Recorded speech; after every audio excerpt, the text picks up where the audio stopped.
Bismillahirrahmanirrahim. Assalamualaikum warahmatullahi wabarakatuh.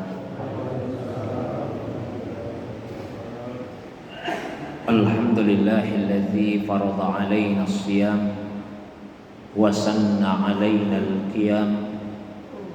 Wassalatu wassalamu ala khairil anam Sayyidina wa habibina wa syafi'ina wa maulana Muhammadin wa ala alihi wa ashabihi wa ala man ittaba'an nur allazi unsila ma'ahu ila yaumil furqan, amma ba'du. Jamaah maghrib yang semoga dirahmati, dimuliakan oleh Allah Subhanahu wa taala. Alhamdulillah, malam ini kembali kita dihadirkan, dipertemukan oleh Allah Subhanahu wa taala dalam majelis yang semoga dimuliakan ini untuk sama-sama melanjutkan kembali kajian kita tafsir ayat Al-Qur'an. Salawat dan salam semoga senantiasa tercurah kepada kekasih kita Rasulullah Muhammad sallallahu alaihi wasallam. Begitu pula kepada keluarga, para sahabat dan juga pengikutnya yang senantiasa istiqamah menghidupkan sunnah Nabi sallallahu alaihi wasallam. Jamaah maghrib yang dirahmati, dimuliakan oleh Allah Subhanahu wa taala. Tidak seperti biasanya di mana kita membaca dan menelaah tafsir berdasarkan urutan surah dari belakang, yaitu dari surah An-Naba. Untuk malam ini karena Ramadan sudah hampir tiba, insyaallah kurang lebih 17 hari ke depan kita akan memasuki bulan Ramadan. Maka untuk kajian tafsir insyaallah yang akan sama-sama kita baca yaitu 5 ayat Al-Quran, mungkin dalam 2 pertemuan, yang oleh para ulama biasa diistilahkan dengan ayatus siyam, ayat-ayat puasa. Karena 5 ayat itulah yang membicarakan mengenai Ramadan dan mengenai ibadah puasa, yaitu surah Al-Baqarah mulai dari ayat 183 sampai pada ayat 187. Allah Subhanahu wa taala berfirman, A'udzu billahi minasyaitonir rajim. Ya ayyuhalladzina amanu kutiba alaikumus syiyam kama kutiba alal ladzina min qablikum la'allakum tattaqun. Wahai orang-orang yang beriman, telah diwajibkan kepada kalian untuk berpuasa sebagaimana yang telah diwajibkan atas orang-orang sebelum kalian, agar kalian bertakwa. Ayat ini diawali dengan sapaan dari Allah Subhanahu wa taala yang ditujukan kepada orang-orang yang beriman. Ya ayyuhalladzina amanu, wahai orang-orang yang beriman. Kata Abdullah ibnu Abbas, semoga Allah meridainya, apabila kalian menemukan ayat yang diawali dengan sapaan ya ayyuhalladzina amanu, maka dengarkanlah dengan baik apa yang Allah Subhanahu wa taala sampaikan setelahnya itu. Karena pasti yang disampaikan setelah sapaan tersebut adalah sesuatu yang sangat menentukan untuk kebahagiaan hidup dunia akhirat kita. Seperti ayat ini diawali dengan sapaan tersebut, ya ayyuhalladzina amanu, wahai orang-orang yang beriman. Kutiba alaikumus syiyam, telah diwajibkan kepada kalian as-syiyam, puasa. Kata kutiba bentuknya adalah bentuk pasif. Dalam bahasa Arab disebut dengan fi'il madhi mabni lil majhul. Tidak disebutkan fa'ilnya atau pelakunya. Kata kerja yang seperti ini digunakan diantaranya karena pelakunya tidak diketahui. atau justru sebaliknya karena pelakunya sudah pasti, sudah jelas. Nah, untuk konteks ayat ini ya, Allah Subhanahu wa taala menggunakan bentuk pasif tadi kutiba justru karena pelakunya sudah diketahui. Karena yang namanya kewajiban agama sudah pasti berasal dari Allah Subhanahu wa taala. Jadi sudah pasti yang mewajibkan itu adalah Allah Subhanahu wa taala, meskipun tidak disebut siapa yang mewajibkan. Ada juga ulama kita yang menyatakan bahwa tidak digunakannya bentuk aktif, misalnya kataballahu alaikumusiyama, Allah telah mewajibkan kepada kalian puasa ya. Mengapa tidak digunakan bentuk yang seperti itu? Karena begitu banyaknya manfaat yang terkandung di dalam ibadah puasa, sehingga seandainya, ini perandaian, seandainya Allah tidak mewajibkan puasa kepada hamba-hambanya sebagai satu kewajiban agama, maka manusia itu sendiri yang akan mewajibkan kepada dirinya setelah dia tahu betapa banyak manfaat yang terkandung di dalam ibadah puasa itu. Di puasa ini banyak manfaatnya, bukan hanya sekedar melaksanakan kewajiban kita kepada Allah Subhanahu wa taala, tapi memang banyak manfaatnya. Kalau Allah tidak wajibkan, kita sendiri yang akan mewajibkan kepada diri kita. Kutiba alaikumusiyam. As-siyam yang diterjemahkan dengan puasa secara bahasa maknanya adalah al-imsak, menahan diri. Menahan diri dari apa saja secara bahasa itu disebut dengan siyam atau puasa. Maryam alaihassalam, ibunda dari Nabi Isa alaihissalam, pernah berkata, "Inni nazartu lirrahmani sauma." Sesungguhnya saya telah bernazar untuk Tuhanku bahwa saya akan puasa. Puasa apa yang beliau maksud? Bukan puasa tidak makan, tidak minum, tapi puasa yang beliau maksud adalah falan ukallimal yauma insiya. Saya tidak akan bicara ya sepanjang hari ini kepada seorang manusia pun.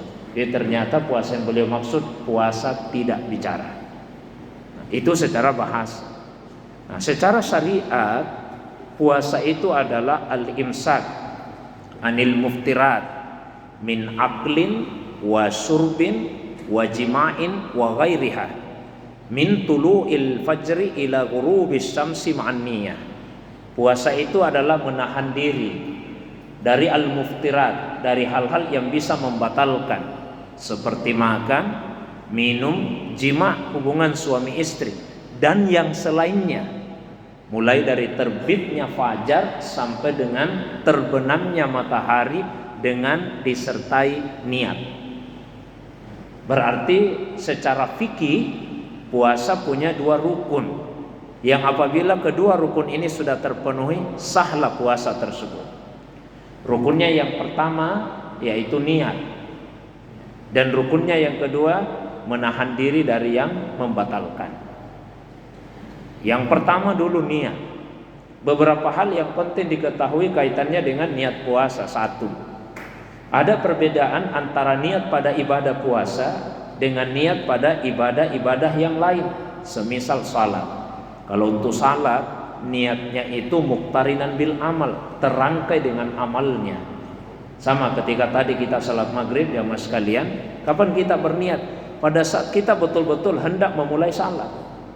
Kita niat, segera setelah itu langsung kita mengangkat kedua tangan mengucapkan takbiratul ihram. Tidak boleh terpisah jauh.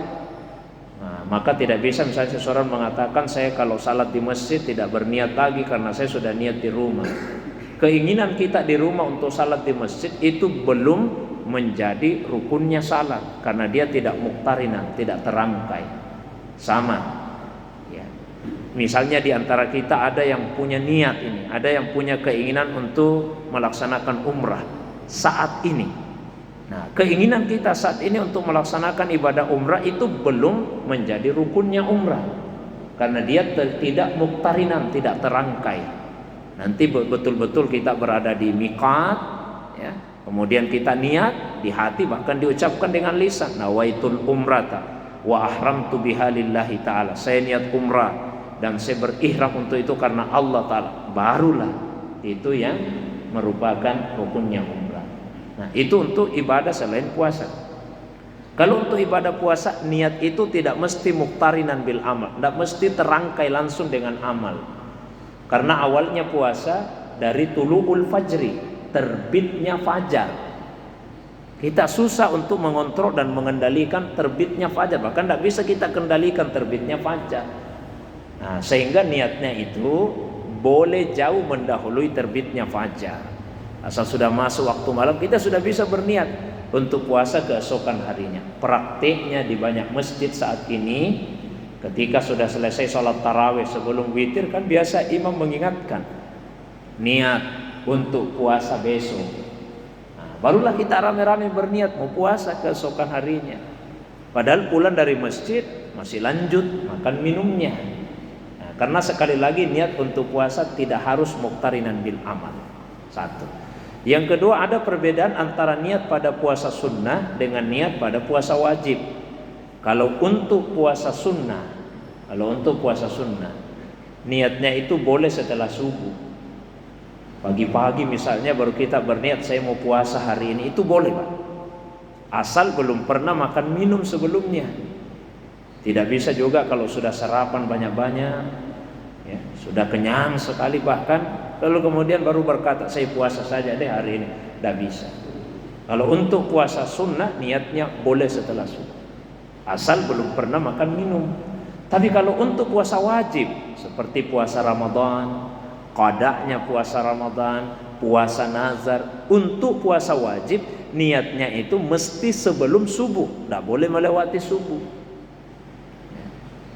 Di dalam sebuah hadis yang diriwayatkan dari istri Rasulullah SAW, yaitu Hafsah radhiyallahu anha, beliau berkata bahwa Nabi SAW pernah bersabda, "Man lam yujmi'is siyama qabla al-fajri fala siyama lahu." Man lam yujmi'is siyama qabla al-fajri, barang siapa yang tidak berketetapan hati untuk berniat puasa sebelum fajar, maka tidak ada puasa baginya. Jadi untuk puasa wajib itu niatnya mesti sebelum subuh. Itu yang kedua. Yang ketiga, menurut Imam Malik rahimahullahu ta'ala anhu, puasa Ramadan itu satu kesatuan. Karena dia satu kesatuan, maka niatnya boleh di awal Ramadan. Langsung kita niat puasa 1 bulan sekaligus. Itu bisa Pak. Di hari terakhir bulan Sya'ban, sebelum matahari terbenam yang menandai masuknya awal Ramadan, nah, kita sudah niat puasa 1 bulan sekaligus. Itu menurut Imam Malik. Tapi kalau menurut Imam Syafi'i rahimahullahu ta'ala anhu, niat untuk puasa Ramadan itu mesti tiap-tiap hari. Karena hari-hari di bulan Ramadan masing-masing berdiri sendiri, tidak saling mempengaruhi. Tidak sama misalnya dengan rakaat salat. Kalau kita salat maghrib tadi 3 rakaat, misalnya ada yang rakaat pertama lancar tidak ada masalah, rakaat kedua lancar tidak ada masalah, tiba-tiba rakaat ketiga berhadas, tidak boleh dia keluar dari masjid, wudu, kemudian masuk lagi ke masjid, salat cuma 1 rakaat. Begitu ditanya, Pak, loh, kok salatnya cuma 1 rakaat? Loh, dia menjawab, kan yang batal cuma rakaat ketiga. Rakaat 1 dan 2 tidak batal. Tidak bisa seperti itu, mesti diulangi semua Pak. Tapi kalau puasa Ramadan tidak. Ada orang hari pertama puasa lancar tidak ada masalah, hari kedua lancar tidak ada masalah, tiba-tiba hari ketiga batal puasanya. Maka yang wajib diqada ya hari ketiga saja, hari pertama keduanya tidak diqada. Berarti hari-harinya itu berdiri sendiri, maka niatnya juga mesti tiap-tiap hari. Nah, untuk kehati-hatian paling bagus kita amalkan dua-duanya. Di awal Ramadan niatlah puasa 1 bulan sekaligus, dan tiap-tiap malam kita berniat untuk puasa keesokan harinya. Kemudian yang keempat, karena niat ini rukunnya puasa, jika ada yang berniat membatalkan niat puasanya atau membatalkan niat puasa, itu dibagi 2 ulama kita. Kalau misalnya dia membatalkan niat puasanya sebelum subuh, maka puasanya tidak sah. Contoh misalnya, katakanlah waktu awal malam sholat tarawih dia berniat ini besok mau puasa, tiba-tiba menjelang subuh, ya, menjelang subuh dia sakit. Kemudian dia merasa sepertinya saya tidak kuat ini puasa besok. Ya sudah, saya tidak usah deh puasa besok. Jadi dia sudah batalkan niatnya untuk puasa. Atau tiba-tiba ditelepon atasannya, besok mau berangkat ya. Sudah, kalau begitu saya tidak usah puasa besok karena mau perjalanan. Ternyata besoknya dia tetap puasa. Itu puasanya tetap tidak sah. Ya, karena dia sudah membatalkan niat puasanya. Itu kalau membatalkannya sebelum masuk subuh. Tapi kalau membatalkannya setelah subuh, misalnya di siang hari Ramadan, sudah puasa Pak ini dari awal sampai siang. Di siang hari merasa sangat kehausan. Kemudian dia membatalkan niat puasanya. Saya batalkan saja puasa aku deh. Sudah ambil air minum Pak, mau minum, tapi tidak jadi. Meskipun tidak jadi minum, menurut sebagian ulama dalam mazhab Hanabilah dan mazhab Malikiyah, puasanya tetap batal. Karena dia sudah berniat untuk membatalkan puasanya. Sementara niat itu rukun puasa. Meskipun mayoritas dalam mazhab Syafi'i berpendapat puasanya tidak batal. Tapi untuk kehati-hatian hindari yang seperti itu. Ya, supaya kita khuruj anil khilaf, keluar dari perbedaan pendapat ulama. Nah, rukunnya yang kedua, al-imsak anil muftirat, menahan diri dari yang membatalkan. Kalau yang membatalkan puasa yang disepakati semua ulama, karena itulah yang diisyaratkan, nanti bisa kita baca di ayat 187. Yang pertama, makan di siang hari Ramadan, tentu jika dilakukan dengan sengaja. Yang kedua, minum di siang hari Ramadan jika dilakukan dengan sengaja. Dan yang ketiga, jima, melakukan hubungan suami istri. Ini yang disepakati semua ulama membatalkan puasa. Selain itu ada beberapa perbuatan tapi ulama sudah tidak sepakat. Ada yang berpendapat batal, ada yang berpendapat tidak batal. Seperti apa saja itu? Mohon maaf. Misalnya mengeluarkan air mani dengan sengaja di siang hari Ramadan. Menurut pendapat mayoritas ulama, hampir semua ulama berpendapat itu membatalkan puasa. Tapi sebagai amanah ilmiah saya sampaikan ada segelintir ulama yang berpendapat tidak batal. Tapi ikutilah pendapat mayoritas ulama yang mengatakan bahwa puasa batal. Ya. Kemudian yang berikutnya muntah dengan sengaja, korek-korek Pak ini, kerongkongan sampai kemudian keluar makanan itu, muntah dengan sengaja, itu batal puasanya. Kalau tidak disengaja tidak batal. Orang mabuk kendaraan, naik mobil atau naik kapal laut misalnya, tiba-tiba dia muntah tanpa disengaja, maka puasanya tidak batal. Yang membatalkan hanya ketika disengaja. Kemudian yang berikutnya yaitu memasukkan zat makanan atau zat minuman, benda cair ke dalam tubuh, tapi tanpa melalui saluran makanan dan minuman, diinfus Pak.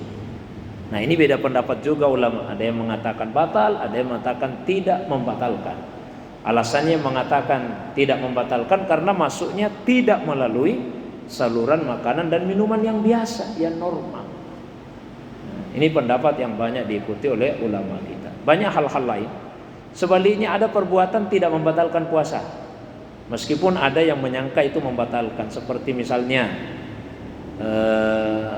menyiram kepala kita dengan air atau berendam, itu tidak membatalkan puasa. Makruh pun tidak. Ya. Nabi pernah di siang hari panas begitu, kemudian beliau siram kepalanya dengan air. Tidak membatalkan, tidak makruh juga. Kemudian yang berikutnya mencicipi masakan, ya. Tapi tanpa menelannya, cuma di lidah saja, setelah itu langsung dikeluarkan. Itu juga tidak membatalkan, makruh pun tidak. Mohon maaf karena ini ada bahasan fikihnya sampaikan, termasuk juga mencium istri di siang hari Ramadan. Itu hukumnya ada 3. Ada yang membatalkan puasa ketika disertai syahwat dan membuat air mani keluar. Ada yang hukumnya makruh ketika disertai syahwat tapi tidak membuat air mani keluar. Dan ada yang mubah, yaitu ketika dilakukan tanpa ada syahwat sama sekali, tapi sudah menjadi satu kebiasaan. Ketika seorang suami misalnya keluar dari rumah berangkat kerja, dia mencium katakanlah kening istrinya tanpa ada syahwat sama sekali. Yang berikutnya, kama kutiba 'alal ladzina min qablikum, sebagaimana telah diwajibkan atas orang-orang sebelum kalian. Jadi syariat puasa itu bukan hanya untuk umat Rasulullah SAW, tapi umat sebelum kita juga. Kalau yang misalnya kita baca keterangannya di hadis yang sahih seperti Nabi Daud alaihissalam, beliau sudah melaksanakan puasa. Yang puasanya itu sehari puasa, sehari tidak. Ya. Jadi selang-seling. Dan itu masih dipertahankan di dalam agama kita, menjadi satu sunnah. Nabi SAW menyampaikan Abdalus Siyam Siyami Daud, seutama-utama puasa ya puasanya Nabi Daud alaihissalam. Sehari puasa, sehari tidak. Umat-umat yang sebelum kita disyariatkan untuk berpuasa, cuma ada perbedaannya. Perbedaan dalam masalah waktu, ya kita disyariatkannya di bulan Ramadan. Kemudian dalam masalah durasinya, ya dari terbit fajar sampai terbenamnya matahari. Dan salah satu kekhususan puasa bagi umat Islam yaitu disunnahkannya untuk sahur sebelum puasa. Maka jangan disepelekan Pak sahur itu. Ini kekhususan puasa yang disyariatkan bagi kita umatnya Rasulullah sallallahu alaihi wasallam. Tasahharu fa inna fis sahuri barakah. Sahurlah kalian. Karena di dalam sahur itu ada keberkahan. Bukan masalah kuat tidak kuat, ini masalah keberkahannya. Sahur itu awal waktunya dari lewat tengah malam. Ya. Tapi semakin mendekati fajar itu semakin bagus. Maka jika misalnya ada seseorang pulang dari masjid, selesai salat tarawih baru jam 10, langsung ke dapur, sahur memang mas saya deh, supaya tidak bangun lagi. Oh itu belum dinilai sahur, karena belum lewat tengah malam, belum masuk waktunya sahur, itu masih lanjutan makan malam. Sekali lagi semakin dekat subuh itu semakin bagus. Dan manfaatkan juga waktu itu untuk memperbanyak istighfar, memperbanyak permohonan ampun kepada Allah Subhanahu wa taala. Banyak-banyak mohon ampun kepada Allah Subhanahu wa taala. Ya, salah satu kelompok manusia yang sangat disayangi oleh Allah Subhanahu wa taala adalah wal mustaghfirina bil ashar. Wal mustaghfirina bil ashar, yang banyak beristighfar di waktu-waktu sahur. Jamaah yang dirahmati dimuliakan oleh Allah Subhanahu wa taala. Nah, yang berikutnya la'allakum tattaqun, agar kalian bertakwa atau terpelihara dari azabnya Allah, terpelihara dari keburukan di dunia dan lebih-lebih terpelihara dari keburukan di akhirat. Nah, supaya seperti itu tentu puasa kita jangan hanya dari sisi syariatnya, tapi juga dari sisi batinianya. Kalau Imam Al-Ghazali misalnya membagi tingkatan puasa menjadi 3 macam. Puasa awam, ya, sekadar tidak makan, tidak minum, tidak jima di siang hari. Kemudian puasa khawas, yang mempuasakan anggota tubuhnya, puasakan mata, lidah, telinga, tangan dan kaki. Kemudian puasa khawasul khawas, yang mempuasakan hatinya. Malah kalau Imam Al-Qushairi dalam tafsirnya Lataiful Isyarat, setelah membagi 2 ada puasa zahir, puasa batin, lalu dibagi 3 tingkat itu puasa batin. Yang pertama yaitu saunul qalbi minal afat, menjaga hati atau mempuasakan hati dari penyakit-penyakit hati. Banyak penyakit-penyakit hati, penyakit kesombongan, penyakit iri hati, penyakit pendendam, emosian, suka marah, penyakit rakus, tamak, macam-macam Pak penyakit hati. Kita puasakan hati kita, menjaganya dari sifat-sifat yang tercela seperti itu. Kemudian yang kedua yaitu saunur ruh minal musakan, menjaga hati kita dari kenyamanan-kenyamanan selain Allah. Ada yang merasa nyaman dengan hartanya, dengan jabatannya, dan seterusnya. Kemudian yang ketiga yaitu saunus sir minal mulahazah, menjaga sir, bagian yang terdalam dari hati kita, rahasia diri kita, dari melirik yang selain Allah Subhanahu wa taala. Ya paling tidak level satunya lah puasa batin. Bagaimana supaya kita bisa menjaga hati dari sifat-sifat yang tercela. Ada riwayat yang meskipun dinilai lemah oleh beberapa ulama hadis, tapi kandungannya sahih, bahwa ada 5 hal yang membatalkan puasa. Ini membatalkan pahalanya Pak ya, bukan secara fikih. Seperti berdusta, kemudian namimah, ya, memprovokasi orang, ya. Jadi dusta itu ya membatalkan pahala puasa kita, memprovokasi orang membatalkan pahala puasa kita. Begitu juga dengan misalnya memandang lawan jenis kita dengan syahwat.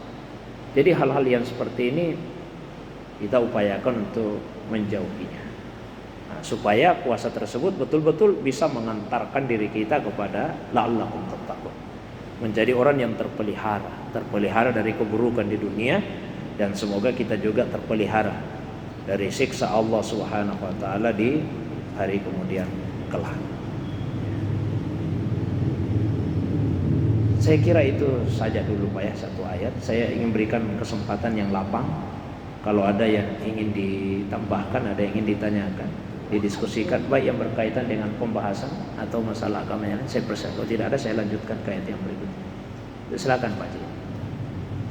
Assalamualaikum warahmatullahi wabarakatuh. Waalaikumsalam.